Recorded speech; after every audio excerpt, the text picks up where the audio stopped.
Hi friends, welcome back to our channel. ఈరోజు వీడియోలో నాటుకోడి కర్రీ కట్టెల పొయ్యి మీద ఎలా చేయాలో చూద్దాం. ఇప్పుడు పొయ్యి మీద గంజు పెట్టుకొని వేడి అయ్యాక ఇందులోకి నేను పల్లి నూనెని వాడుతున్నాను.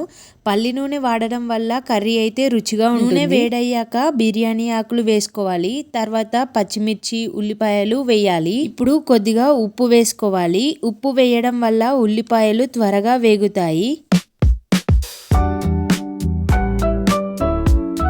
ఉల్లిపాయలు వేసాక సరిపడా పసుపు వేసుకొని కలపాలి. కొద్దిగా పుదీనా, కొత్తిమీర వేసి కలిపాక అల్లం వేసుకొని కలపాలి.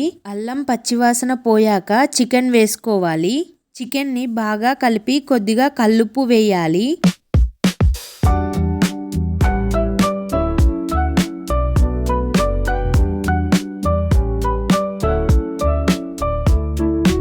ఒక 5 నిమిషాలు అలాగే ఉడికించాక తగినంత కారపొడి వేసి కలపాలి. ఇప్పుడు దీనిలోకి సరిపడా వేడి చేసిన నీటిని పోయాలి. మంట బాగా పెట్టుకొని కర్రీలో ఒక చిన్న స్టీల్ గిన్నె 2 చెంచాలు వేసి పెట్టాలి. ఇలా చేయడం వల్ల నాటుకోడి త్వరగా ఉడుకుతుంది. ఒక 15 నిమిషాలు ఉడికాక ముందుగా దంచి పెట్టుకున్న మసాలా, కొద్దిగా కొబ్బరి తురుము వేయాలి. 10 నిమిషాలు ఉడికించాక పైన కొత్తిమీర, పుదీనా వేసుకొని దింపేసుకోవడమే. వీడియో నచ్చితే like, share, subscribe. Thank you. Bye bye.